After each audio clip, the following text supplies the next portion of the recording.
룻이 이르되 내게 어머니를 떠나며 어머니를 따르지 말고 돌아가라 강건하지 마옵소서. 어머니께서 가시는 곳에 나도 가고 어머니께서 머무시는 곳에 나도 머물겠나이다. 어머니의 백성이 나의 백성이 되고 어머니의 하나님이 나의 하나님이 되시리니 어머니께서 죽으시는 곳에서 나도 죽어 거기 묻힐 것이라. 만일 내가 죽는 일 외에 어머니를 떠나면 여호와께서 내게 벌을 내리시고 더 내리시기를 원하나이다. 나오미가 룻이 자기와 함께 가기로 굳게 결심함을 보고 그에게 말하기를 그치니라. 룻기는 주인공이 룻입니다. 그래서 붙여진 이름이에요. 룻기는 그 룻에 의한 한 가족사이지만 이 안에 하나님께서 창세기부터 여자의 후손을 약속하셨고 또한 그 한 아브라함을 택하셔서 땅과 그 씨로 인한 민족을 또 약속하셨고 그 모든 것들을 이루시고 또 종래에 메시아를 보내시기로 하신 것들을 이루기 위한 방편, 그 하나님의 은혜와 섭리가 기록되어져 있는 것이 바로 룻기서입니다. 이 이방 후손 모압 족속인 이 여인을 통해서 다윗 왕이 탄생되어지고 그 후손에서 메시아, 하나님의 약속, 이 세상 만물을 창조하시고 지금도 살아서 역사하시는 하나님의 메시아가 나타난다는 것, 그 자체로서는 이 당시에 사람들에게 이제 센세이션입니다. 충격 자체이죠. 그래서 마태복음에 나오는 그 여인들, 4명의 여인들, 마리아까지 5명의 여인인데 그 여인들은 정말 그 시대에 많은 사람들이 충격을 주는 거예요. 거부하고 싶은 인물들이거든요. 근데 거부할 수 없는 여인들이고요. 우리가 요즘에 말하는 빼박. 빼야 뺄 수가 없는 거야. 이들을 빼놓고는 역사를 말할 수가 없어요.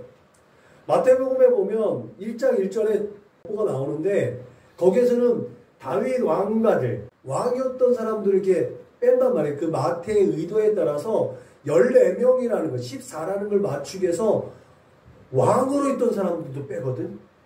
근데 이 여인들을 못 빼는 거예요. 여인들을 빼고는 다윗 왕가의 혈통, 이 혈통을 말할 수가 없는 거예요. 그 정도로 진짜 하나님의 관건적인 역사가 담겨져 있는 게 여인들을 향하신 하나님의 메시지라는 거죠. 여러분, 오늘 주인공의 이 이야기들, 룻이 분명 주인공이지만 이 룻을 둘러싸고 있는 또 주인공들이 있죠. 이 주인공들을 무시할 수 없습니다.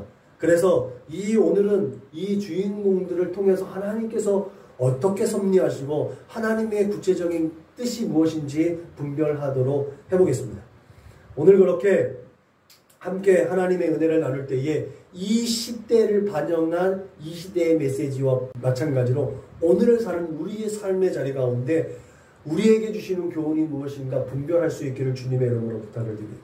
먼저 나오미를 통해서 하나님께서 무엇을 말씀하시는가 한번 살펴보려고 합니다. 1장 1절에 보면 사사들이 치리하던 때라는 것입니다. 이 룻기가 배경이 사사시대 때라는 것들을 우리에게 말씀하고 있지요. 이 말은 이스라엘 역사 가운데 굉장히 암울했었다는 거예요. 굉장히 힘들고 어려운 때였다는 것을 전제하고 있습니다. 사사시대가 점점 이제 마무리되어져 가고 있는 그때에 유대 베들레헴이라는 그 지역의 엘리멜렉이라는 사람의 집안 이야기 이제 시작을 하고 있습니다. 이들이 힘들고 어려운 그 지역에서 또 흉년이 들어서 결국은 그 유대 베들레헴 땅을 지나 모압 땅으로 이주하게 됩니다. 성경에 보면 이 엘리멜렉이 떠나는 장면을 이렇게 말합니다. 그가 모압 지방에 가서 거류하였다라고 하고 있지요. 여러분, 그가 모압 땅으로 갔다라는 걸 무엇을 의미할까요? 그가 하나님의 약속의 땅을 저버렸다는 거거든요.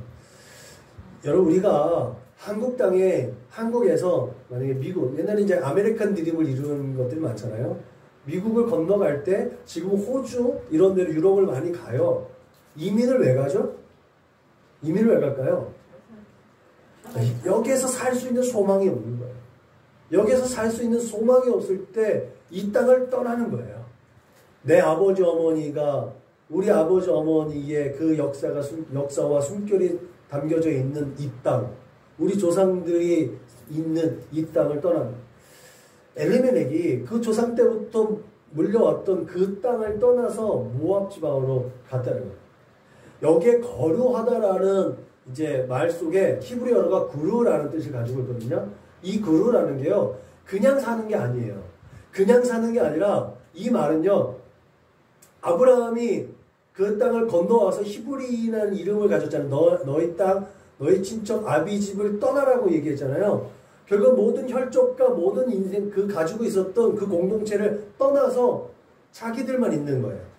자기들과 아무 관계없는 사람들하고 살고 있는 것, 그 사람들하고 밀집해서 살고 있는 땅을 구루라고 해요. 그러니까 모압 지방에는 이 사람들이라고 교제할 수 있는 사람들이 아무도 없는 거예요. 진짜 맨 땅에 헤딩해야 되는 상황인 거예요. 그것을 지금 모압 지방에 거류하였다라고 하는 거죠. 말하자면 이 엘리멜렉은 모압 드림을 이루기 위해서 모압 지방으로 이민을 간 상황입니다. 결국은 이 엘리멜렉은 선민의 정체성, 하나님의 백성, 이 세상 만물을 창조하시고 이 세상 만물을 다스리는 그 선민의 정체성을 버리고 모압에 정착하기 위해 갔다는 거죠. 모압을 잠시 그냥 이 상황을 모면하기 위해서 간 것이 아니라 이 엘리멜렉 이 1장의 메시지를 보면요, 두 아들이 있는데 두 아들을 모압 여인과 결혼을 시키는 모습을 볼 수 있어요. 그 조상들이 그 땅에 하나님께서 가나안 땅에 정착을 시킬 때 다른 여인들과 이방 여인들과 결혼하지 말라는 금지령이 있는데 엘리멜렉은 이제 그거 무시하는 거예요. 이제 내가 하나님의 땅을 떠나서 선민 땅을 원하고 이제 내가 먹고 살게 급하는 거예요. 내가 먹고 살아야 되는 거예요. 그게 의식이 더 가득 찬 거예요. 하나님보다 자기가 이제 먹고 사는 문제가 더 커진 거예요. 그래서 그 땅에서 이제 내 아들과 내 자손들이 그 땅에 이제 살게 하겠고, 그 모압 여인들과 결혼시킨 이유가 여기 있다는 거예요. 그래서 결국은 모압 드림이라고 얘기하고 있는 거예요. 엘리멜렉의 이름이 뜻이 뭔지 아세요? 나의 왕은 하나님이시다는 거예요. 나의 왕은 하나님이시다는 거예요. 멜렉이라는 말이 왕이라는 뜻이거든요. 엘이라는 게 하나님이에요. 엘리멜렉, 나의 하나님 왕이시다라는 건데, 자기 이름대로 살친 거예요. 그 아버지가, 엘리멜렉의 아버지가 이 친구의 이름을 지어줄 때, 나의 왕은 하나님이시다. 그 꿈과 소원을 담아서 그 이름을 붙여줬는데, 그 이름대로 살지를 못하는 거예요. 결국은 자기가 하나님의 백성이라는 지위를 포기하면서 자신들의 삶에, 자기의 근시안적인 이 삶에 집중하고 있다는 거죠. 그래서 이 엘리멜렉의 기사, 짧은 이 한마디지만 이 몇 구절 안 되는 이 메시지 속에 사사기를 한마디로 대변해 줍니다. 그때에 이스라엘의 왕이 없으므로 사람이 자기 소견에 옳은 대로 하였다 라는 말에 이 엘리멜렉의 이 메시지는 하나로 탁 집약되어 있습니다. 이름이, 자기 이름이 나의 왕이 하나님이시다라는 이름을 가지고 있는 사람조차 자기 못대로 하나님께 집중하지 못. 그런 결과 결국은 불행을 맞이하게 됩니다. 두 아들이 다 죽고 이제 과부들만 남은 집안이 됩니다. 자기도 죽고 아들들도 다 죽고 과부들만 남은. 여러분, 그렇지만 이 루스의 이야기를 끌고 나가는 나오미의 이야기가 이제 6절부터 나오게 되잖아요. 이 나오미는 이 엘리멜렉과 달랐다는 거죠. 이거를 보면 우리가 유추할 수 있는 건, 엘리멜렉이 강권에서 이 집안 사람들 다 대구선을 모압 땅으로 갔겠구나라는 생각이 드는 거예요. 네. 여러분 생각해 보세요. 일단 오늘 우리가 읽은 말씀 가운데 룻에 대한 얘기를 가면 알겠지만 모압 땅이 더 지금 잘 먹고 잘 살 수 있는 땅이잖아요. 그러니까 첫째 며느리는 어머니가 가라니까 그냥 가는 거예요. 죄송하지만 그래도 여기가 더 살만한 것 같아요. 룻은 여기가 살만한데도 불구하고 어머니를 따라가는 거예요. 왜? 하나님에 대한 메시지. 이 모압 여인 룻이 하나님에 대해서 뭘 얼마나 알겠어요. 나오미가 그 아버지가 죽고 그 남편이 죽고 아들이 죽으면서도 하나님께 대한 믿음을 가지고 있었다는 것을 보여주지 않았겠냐. 성경에 기록되어지지 않았는데. 그렇지 않고는 어떻게 룻이 어머니가 섬기는 하나님이 나의 하나님이 되고 어머니와 백성이 내 백성이 되겠냐는 고백이 어떻게 나올 수 있겠냐. 나중에 그 뒤에 나오지만 암몬이 사사시대에 보면 암몬이 이스라엘 백성도 엄청나게 괴롭힌 민족이거든요. 모압 족속도 만만치 않아요. 모압 족속도 굉장히 이스라엘 백성들을 괴롭혔던 민족 중에 하나에 자기들이 이스라엘보다 더 낫다라고 생각하는 사람 족속이거든.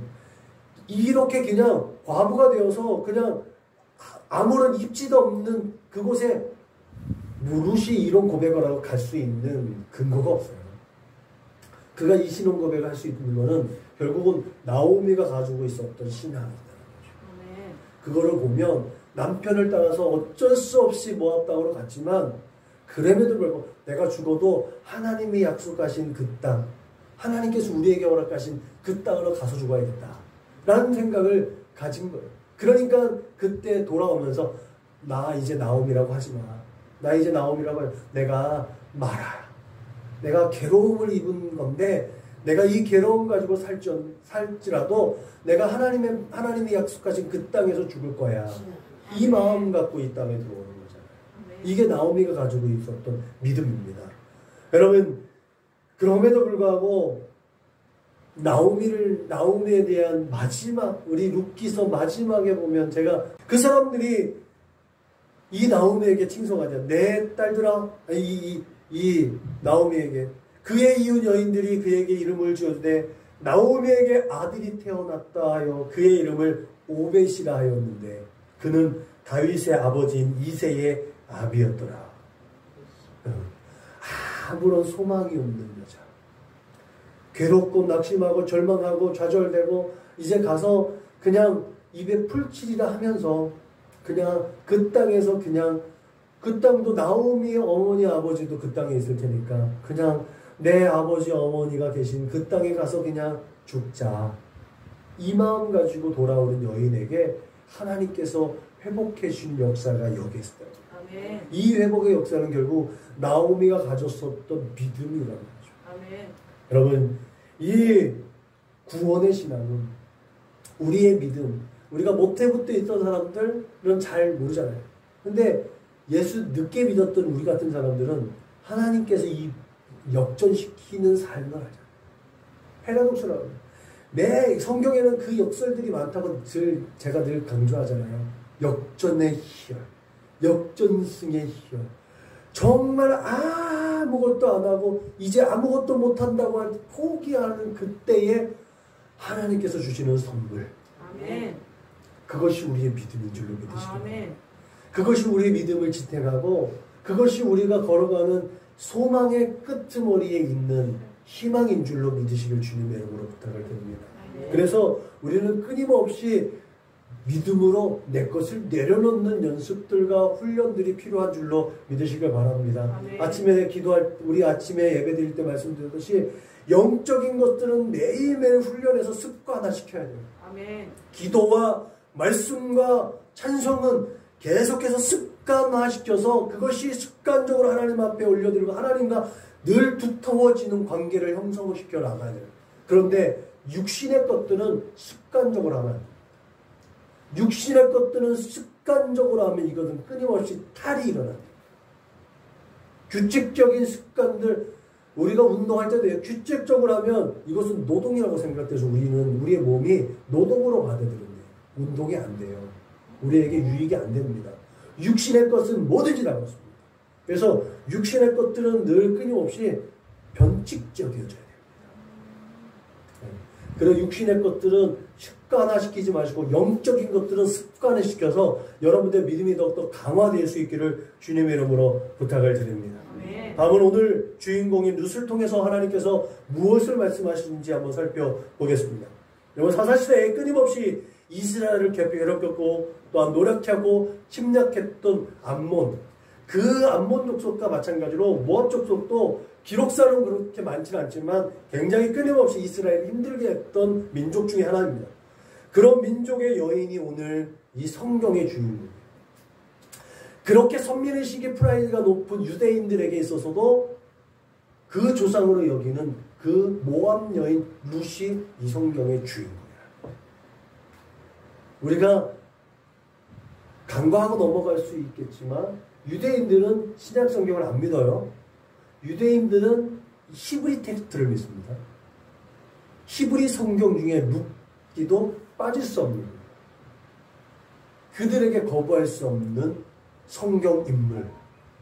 성경에 이 룻기와 함께 에스더, 성경의 여인의 이름으로 제목 붙여진 두 권의 책이 룻기와 에스더서입니다.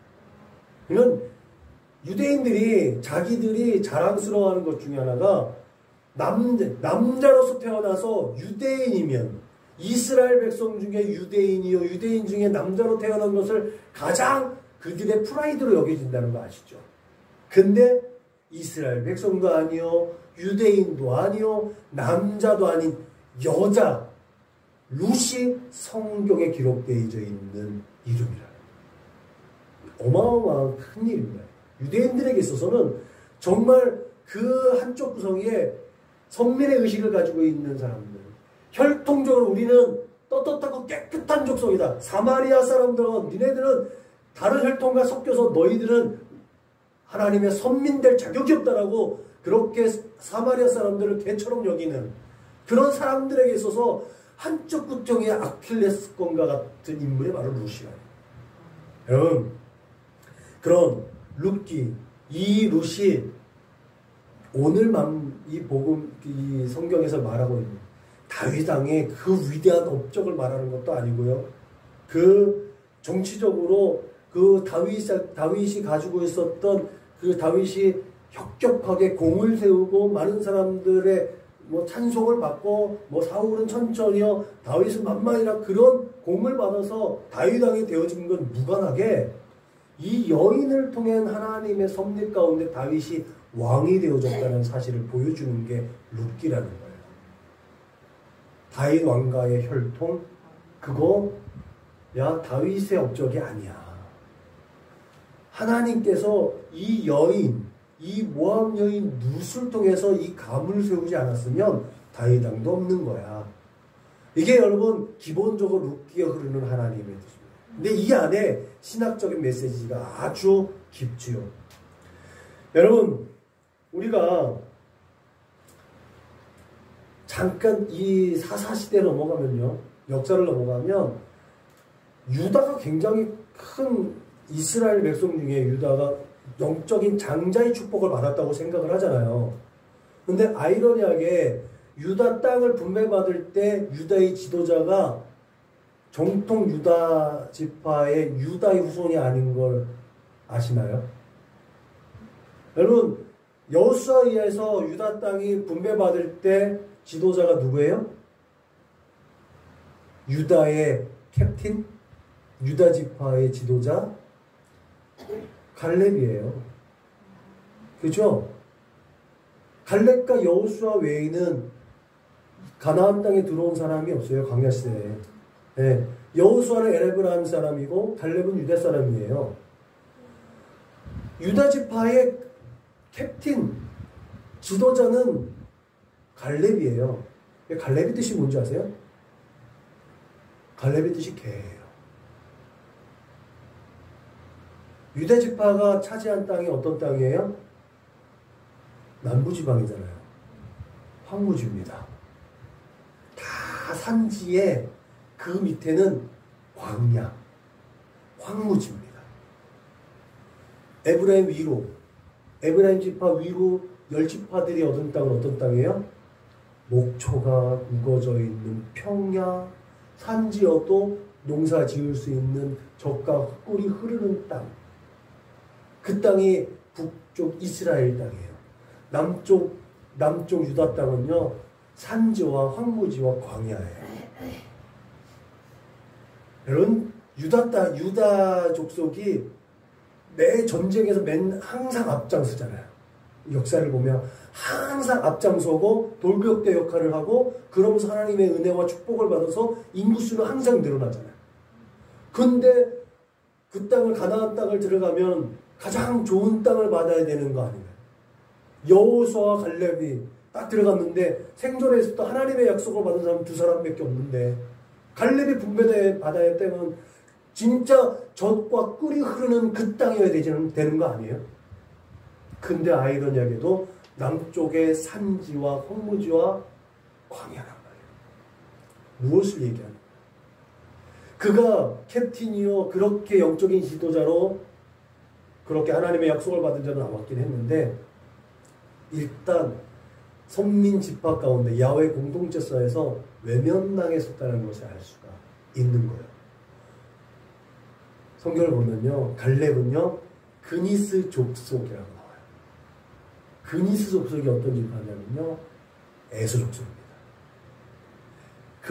그니스 족속은 에서 지파 족속이고요. 또 하나 그니스성이 어디 땅에 거해 있었냐면 이 가나안 땅, 하나님께서 쫓아내려고 하는 가나안 그 후손인 거예요. 그 후손이 어떤 계기로 인해서인지 이스라엘 야훼 신앙 공동체 안에 들어가게 되어진 거죠. 그 가나안에 쫓겨가고 진멸당하는 지파의 후손인 거예요. 그 지파 그 갓에, 그래서 유다가 남부지방에 거하게 됩니다. 여러분, 이방 사람의 혈통을 가진 여분네의 아들, 그니스 족속의 여분네의 아들 갈렙. 이 통에서 보면 다윗은 이스라엘 중에서도 혼혈된 혈통 중 혼혈된 혈통이에요. 아예 거슬러 올라가면 야곱 자손도 아니고 에서 자손. 또 하나님께서 약속하신 그 광야 시대에서의 약속받은 사람들이 아니라 멸족되어진, 쫓겨나야 될 지파, 그 땅의 사람들의 혈족이라는 거죠. 근데 하나님께서는 그거와 무관하다는 거예요. 그리고 다윗이 태어난 곳이 어디예요? 유대와 베들레헴. 유대 약속의 땅에서도 가장 사람들에게 외면당하고 그런 곳이 유대 베들레헴이었던 것이에요. 그곳에 태어났던 사람들 중에 막내 아들, 눈여겨보지도 않고 가서 봐서 찾을 수도 없는 그곳에서 하나님이 나는 외모로 사람을 취하지 않는다 라고 찾고 찾아간 곳이 양치는 목동 다윗이었던 거예요. 이 모든 것이 하나님의 섭리입니다. 그래서 우리가 여러분 살아갈 때 하나님의 은혜로 된 것이라고 얘기할 때요, 나의 모든 것들은 아무것도 없는 거예요. 티끌만큼이라도 내 공로와 내 모든 것들이 다 가미되어지는 것은요, 그것은 하나님의 것이 아니됩니다. 성경을 보면요, 하나님의 역사 가운데 사람의 힘으로, 사람의 능력으로 된 것은 아무것도 없습니다. 하나님의 힘, 하나님의 지혜를 빙자해서 했던 것들은 결국은 다 탈이 나죠. 다 부정하게 되죠. 여러분, 그렇게 이방이었던 룻이 강한 자존심을 가지고 있던 유다 가문의 그 조상으로 세워질 수 있었던 것은 오늘 룻의 위대한 신앙의 고백 가운데 있었다는 거예요. 그 고백이 있었기에 결국은 하나님께서는 룻을 통해서 다윗도 있게 하셨고, 다윗의 혈통에서 메시아가 나오게 하시는 하나님의 섭리를 나타나셨다는 사실을 기억하시길 주님의 이름으로 부탁을 드립니다. 아멘. 여러분, 그 고백은 마리아에게 계승되어졌고, 또 그것이 말씀이신 하나님께서 빛나고 높은 보좌를 넘어서 이 땅 가운데, 이 천하고 낮고 천한 곳에 오시는 유일한 통로가 되어진 이 신앙의 고백, 여러분, 이 룻의 고백은 나중에 누가복음의 마리아의 고백과 비슷합니다. 주의 계집종이오니 주의 뜻대로 하옵소서. 에스더가 죽으면 죽으리라. 똑같아요. 상함과 형편과 그 고백이 내가 하나님의 뜻이면 내가 순종하며 나아가겠다라는 믿음의 고백이 그 안에 있는 거예요. 그 믿음의 고백을 통해서 예수 그리스도가 탄생되어졌다는 사실을 분명히 기억해야 될 줄로 믿으시길 주님의 이름으로 부탁을 드립니다. 이렇게 하나님께서는 인간의 연약함과 불신 가운데서도 하나님의 구원의 계획과 섭리를 이루어 가시는데 아무런 영향을 받지 않으시고 하나님의 계획하신 대로 하나님의 섭리대로 이끌어 가신다는 사실을 믿으시길 주님의 이름으로 부탁을 드립니다.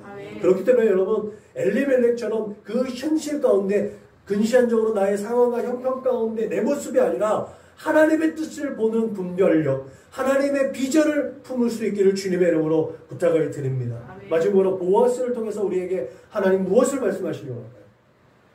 룻기에서 여러분 절대로 빼놓을 수 없는 하나의 신학적 사상이 하나 있는데 그것이 바로 고엘 제도입니다. 가알이라고 하는 히브리어로 가알이라고 하는데 우리 이제 한글로 읽다 보니까 고엘 제도라고 하는데 여러분 이게 바로 기업 물을 제도예요. 기업 물을 제도. 이 고엘 제도가 결국은 하나님께서 하나님의 땅을 더럽히지 않기 위한 하나님의 그 안정장치예요. 혈통도 보존할 뿐만 아니라 하나님이 거룩하게 하신 그 땅이 다른 땅에 가지 않게 고엘 제도를 마련한 이유가 거기 있는 거예요. 하나님께서 기름 부으시고 하나님께 약속하신 그 땅이 이방 사람들에게 넘어가지 않기 위한 안정장치가 고엘 제도예요. 혈통을 보호하고 그 땅에서는 하나님의 백성들을 계속해서 유지해야 돼요. 그래서 자기 친족이 가난하고 부족하고 문제가 생겨서 그 땅에 유지할 수 있는 힘이 안 생기면 그 친족이 그 땅을 사놔야 되는 거예요. 성경에 보면 하나님께서 그 친족들에게 토지를 영영히 팔지 말 것은 토지는 다 내 것이라 너희는 나그네에 우거하는 자로서 그 땅 가운데 나와 함께 있다라고 얘기했는데 그 땅이 가난해서 다른 사람한테 팔리게 될 위기가 터하면 하나님께서 만일 너희 형제가 가난하여 그 기업 얼마를 팔았으면 그 근족이 와서 동족이 판 것을 물을 것이라 라는 이 조항이 있어요. 이 조항이 있어서 가난하지 않은 그 친척이 그 땅을 잠시 이렇게 보호하고 있어야 돼요. 보호하고 있어야 되는 거예요. 그래서 그 보호하고 있던 그 땅을 나중에 이 사람이 좀 회복이 되면 다시 사는 거죠. 다시 사거나 되돌려주는 희년 때에 되돌려주는 제도가 고엘 제도랑 같이 이렇게 맞물려져 있는 거죠. 근데 여러분 이 제도가 있기 전에 나오미가 진짜 나오미도 그렇고 롯도 그렇고 야, 난 죽어도 하나님이 약속하신 땅에 가서 죽을 거야. 하나님, 어머니 내가 죽어도 어머니 함께 죽을게요. 이 고백을 가지고 있다는 거 맞잖아요. 그들이 기다리고 있는 이스라엘 땅의 모습은 뭐예요? 아무것도 없어요. 다 팔고 갔잖아요. 아무것도 없는 거예요. 그나마 긍휼히 여기셔서 이들이 땅의 이슬을 커버할 수 있는 자그마한 처소가 하나 준비가 되어져 있던 것을 알 수가 있는 거죠. 거기에서 이들이 할 수 있는 일, 그건 나오미도 못 가고 룻이 가가지고 이삭 줍는 일이잖아요. 성경에 하나님께서 객과 고아와 가부를 함께 즐거워하고 그들을 위해 추수할 곡식을 남겨두라고 했는데 이 추수하고 남은 곡식을 거두는 이삭을 주어서 그걸로 가서 끼니를 때워야 되는 일, 그게 그들이 기다리고 있는 삶의 모습이었어요. 그들이 할 수 있는 최선의 일은 이삭을 줍는 일이에요. 이삭을 주어서 어머니하고 끼니를 때우는 것, 그게 룻이 할 수 있는 일이었어요. 모압 땅에 있었으면 그래도 먹고는 살았을 텐데 그걸 버리고 하나님의 약속, 하나님의 긍휼을 기대하면서 왔던 룻. 근데 여러분, 하나님께서는 기가 막히게 거기에서 보아스라는 사람을 만나게 해주잖아요. 우리가 잘 알듯이 보아스보다 이 엘리멜렉의 땅을 먼저 기어 물을 수 있는 우선권자가 있어. 근데 그가 그것을 포기하잖아요. 아유, 난 내 재산에 손해가 있을 것 같아서 그거 못할 거니까 네가 해. 라고 해서 보아스에게 하나님께서 보아스에게 그 땅이 넘어온단 말이에요. 여기에도 여러분 정말 기가 막힌 타임. 오늘 지금 이 시간은 보아스에게 주시는 하나님의 메시지잖아요. 보아스를 통해서 주시는. 이때까지 보아스가요, 자손이 없었어요. 이때까지 보아스가 결혼을 못했어요. 보아스도 그 기업을 상실할 수 있는 위기의 상황. 그 땅을 보아스가 기업을 계속 그 전에도 물지 못한 이유가 여기 있었던 거죠. 기업을 먼저 물을 수 있는 우선권자가 있었기도 했지만 보아스는 그것을 물을 수 있는 능력이 안 났던 거예요. 결혼도 못했어. 자손도 없었어. 자기 자신 자체가 그 땅을 어떻게 유지할 수 있을까 하루하루가 고민되어졌던 이 시대입니다. 여러분, 보아스를 통해서 알 수 있는 하나님의 뜻은 뭡니까? 합력하여 선을 이루는 것. 우리가 보면 언뜻 보면은 야 보아스가 엄청나게 손해 보는 거네. 정말 아무것도 없는 정말 쫄딱망한 저 사람들 다 거두어주고 그 땅을 손해 보면서까지 그 땅까지 다 거둬서 그 보아스가 다 끌어안은 거네. 하나님은 그렇게 말씀하고 계시지 않다는 거예요. 쫄딱망할 수 있는 케이스는 보아스가 다음 타자라는 것도 알 수가 있는 거예요. 자손이 없는 거예요. 기업이 없는 거예요. 룻과 보아스가 결혼함으로 인해서 룻을 그 나오미의 가문, 엘리멜렉의 가문이 기업을 잃을 수가 있었고 또 보아스가 룻으로 인한 다윗을 통해서 보아스의 기업이 계속해서 이루어질 수 있었다. 이 쫄딱망한 나오미의 가문과 망할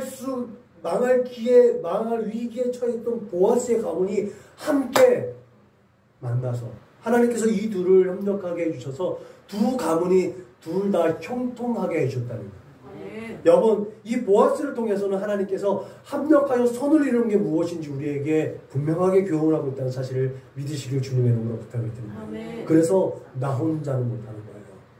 내가 무언가를 할 때는요, 합력해 줄 수 있는 자들이 세워진다는 사실을 믿으시길 주님의 이름으로 부탁을 드립니다. 그것이 지금도 동일하게 교회를 세워가는 하나님의 섭리이고 역사인 줄로 믿으시길 주님의 이름으로 부탁을 드립니다.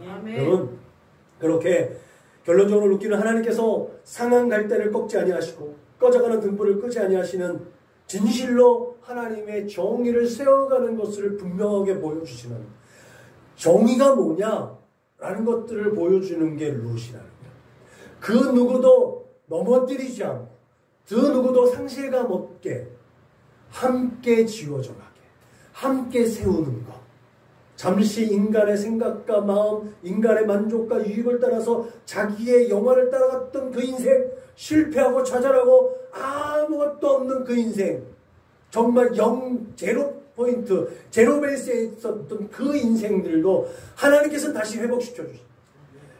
망할 수밖에 없는 그 인생들도 하나님께서 그 위기 가운데서 건져주셔서 그 인생들이 함께 모여서 하나님의 선한 역사를 이루어가게 하시고 그들을 인해서 이 세상을 구원하신 메시아 예수 그리스도가 탄생되어지는 이 기가 막힌 섭리, 그게 하나님께서 계획하신 거예요. 여러분, 이 시대의 사람들이 그것을 알았겠냐는 거죠. 그 시대의 사람들은 전혀 알지 못했습니다. 그 시대의 사람들이 나오미에게 이렇게 얘기하잖아요. 야, 나오미야, 찬송해라. 여호와께서 오늘 내게 기름 부을 자를 없게 하지 아니하셨도다. 이 아이의 이름이 이스라엘 중에 유명하게 되기를 원하더라. 아멘. 나오미가 이제 자기 이름 말하라 라고 얘기하고, 이제 하나님께서는 아니야, 너 마라 아니고 너 나오미야 라고 말씀하시는 거죠. 그 안에서 지금도 찬송 받으시는 우리 주 예수 그리스도가 탄생되어졌다는 사실을 통해서 이 하나님의 섭리를 늘 기대하는 우리 사랑하는 선한 목자교의 믿으며 거룩한 권속들이 다 되시기를 주님의 이름으로 축원합니다. 그렇게 오늘 룻이 시오미의 강력한 명을 거부하면서까지도 어머니께서 가시는 곳에 나도 가고 어머니께서 머무는 곳에 나도 머물겠나이다. 어머니의 백성이 나의 백성이 되고 어머니의 하나님이 나의 하나님이 되시리니 어머니께서 죽으시는 곳에 나도 죽어 거기 묻힐 것이다. 이 기가 막힌 고백이 저와 여러분의 고백이 될 수 있기를 주님의 이름으로 부탁을 드립니다. 이 기가 막힌 고백을 통해서 우리는 세상이 감당할 수 없는 온전한 믿음의 소유자들로 세워질 줄로 믿으시길 주님의 이름으로 부탁을 드립니다. 기도하겠습니다. 하나님 감사합니다.